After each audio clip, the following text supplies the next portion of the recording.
ذکر تو اس سے زیادہ ہے، لیکن 77 دفعہ آپ کا نام نامی آتا ہے، اور آپ انبیاء میں وہ ہستی ہیں جن کو یہودی بھی سلام کرتے ہیں، عیسائی بھی سلام کرتے ہیں، اور ہمارے تو ہیں ہی سچا سلام تو اللہ نے ہمیں عطا فرمایا۔ اور ان کی نسل سے حضرت اسحاق علیہ السلام بنو اسرائیل 4000 نبی آئے، ابراہیم علیہ السلام کی نسل، اور حضرت اسماعیل علیہ السلام سے ایک آئے جو ساری کائنات پہ بھاری آئے۔ وہ آئے تو مضت الدہور فما اتینا بمثلہ لما اطوا فعجزنا عن نظرائہ۔ متنبی کہتا ہے صدیاں گزر گئیں، زمانوں پہ زمانے گزرے، مضت الدہور فما اتینا بمثلہ، تو سیف الدولہ جیسا کوئی نہ لا سکیں۔ لما اتا، اور جب وہ آیا، فعجزنا عن نظرائہ، پھر زمانے عاجز آ گئے اس جیسے کو لانے میں۔ تو یہ شعر صرف اللہ کے نبی پہ فٹ ہوتا ہے کہ سورج چاند کی گردش، زمین آسمان کی گردش، چلتے چلتے چلتے جب لمبا سفر کر گئے، اور کوئی بھی ایسا نہ آیا جو اس کائنات میں سجتا اور بھبتا، اور جس کے سر پہ حسن و جمال و کمال کا تاج رکھا جاتا، تو جس کے تبسم سے موتی بھی بکھرتے، جس کی بات میں شہد کی مٹھاس ہوتی، جس کے قدموں کی آہٹ عرشوں پہ سنائی دیتی، تو جس کی پرواز اللہ کی ذات تک ہوتی، ملاقات تک ہوتی، جب اللہ کے نبی آئے تو انہوں نے آ کر اس خلا کو پر کیا، اور پھر کائنات اس جیسا کوئی نہ لا سکے۔ ابراہیم کا مطلب ہے، ابراہیم ہے عبری لفظ، تو عبری میں کہتے ہیں افراہیم، افراہام، افراہام۔ عربی میں ابراہیم کا مطلب ہے معزز باپ، محترم باپ، الاب المکرم ہے ابراہیم کا مطلب، الاب المکرم۔ آپ کی پیدائش کلدانیہ، کلدانیہ عراق کا ایک علاقہ ہے، اس میں آپ کی پیدائش ہوئی، حضرت عیسیٰ علیہ السلام سے 2000 سال پہلے۔ آپ اپنے خاندان کو لے کر فلسطین، آپ کے دوسرے بھائی تھے ہاران، یہ آپ کے چھوٹے بھائی تھے، اور یہ لوط علیہ السلام کے والد ہیں۔ لوط علیہ السلام حضرت ابراہیم علیہ السلام کے بھتیجے تھے۔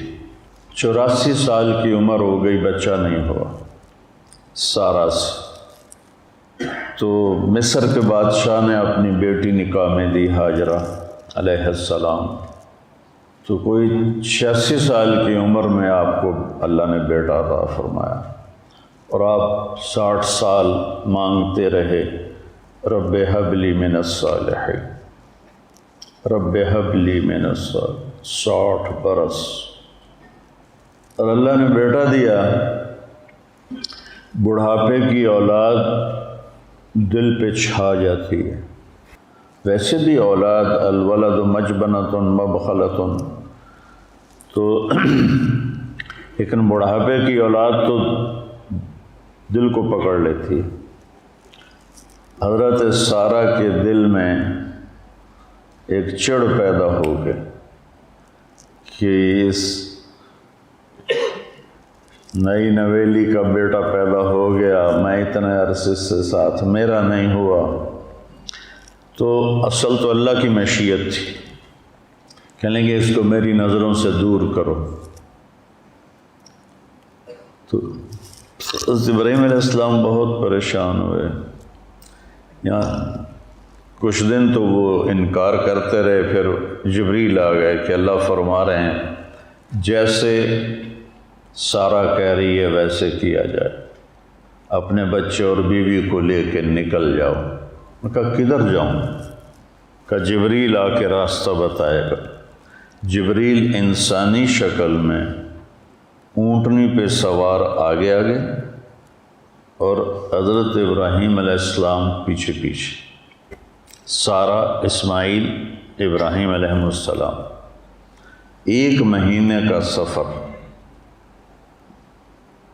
اور اس وقت 2000، اب تو کتنے ہو گئے، 4000 سال ہو گئے، ہاں جی 4000 سے بھی اوپر ہو گئے۔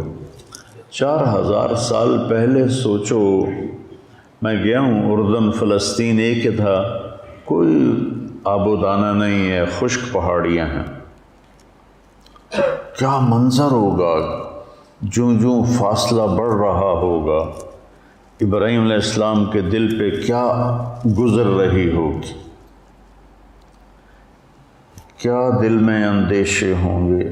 جو ساز سے نکلی ہے وہ دھن سب نے سنی ہے، جو تار پہ بیتی ہے وہ کس دل کو پتہ ہے۔ چلتے چلتے چلتے چلتے حجاز پہنچے، کالے خشک پہاڑ، نہ پتا نہ درخت، اور جب 4 پہاڑوں کے بیچ پہنچے، صفا، مروہ، جبل ابی قبیس، اور ایک باب الفتح کے سامنے پہاڑ تھا، اس سے بھی کچھ نام تھا، مجھے اب پورا یاد نہیں ہے۔ کوئی جبل عمر کہتا تھا، نیا نام تھا، کوئی جبل ہندی کہتا تھا۔ ان میں ایک وادی، اونچے پہاڑوں کے درمیان ایک ایسے نشیب، سنسان، ویران۔ تو جبریل نے کہا یہاں اپنے بچوں کو اتار دیں اور واپس چلے جائیں۔ جب ان کو آگ میں ڈالا گیا تھا تو انہوں نے یہ نہیں کہا یا اللہ یہ کیا ہو رہا ہے، یہ نہیں کہا مجھے بچا، ان کا حسبنا اللہ ونعم الوکیل، یہ ان کی زبان پر تھا۔ لیکن جب جبریل نے کہا یہاں چھوڑ دیں تو ایک دم نکلا، یہاں کیسے چھوڑ دوں، یہاں کیسے چھوڑ دوں؟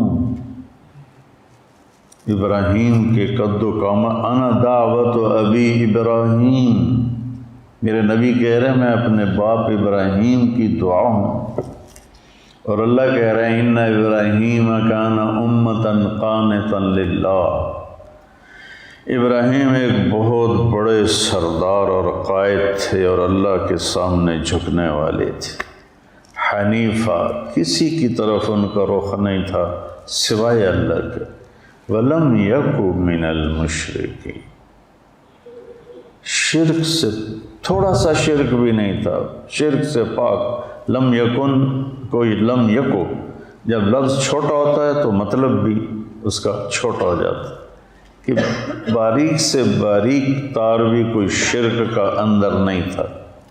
شاکرن لانعمہ، جمع قلت ہے کہ جس میں اللہ تعالیٰ ان کی تعریف فرما رہے ہیں کہ میرا ابراہیم میری چھوٹی چھوٹی نعمتوں پر بھی میرا شکر ادا کرتا تھا۔ کبھی آپ نے نوخن کا شکر ادا کیا ہے؟ کبھی خیال آیا؟ گنگے بیٹھے ہو؟ یہ آنکھ جھپک رہی ہے، اس نعمت پر شکر کا کبھی خیال آیا؟ یہ آنکھ کا جھپکنا تو بہت بڑی نعمت ہے، میں ویسے مثال دے رہا ہوں۔ تو ابراہیم کیا تھے؟ شاکر لانعمہ، اللہ کی چھوٹی چھوٹی نعمتوں پر بھی شکر گزار ہوتے تھے۔ سبحان، اجتباہ، ہم نے انہیں چنا، وہداہ الی صراط مستقیم، اور سیدھے راستے پر ہاتھ پکڑ کے چلایا۔ آتیناہ فی الدنیا حسنہ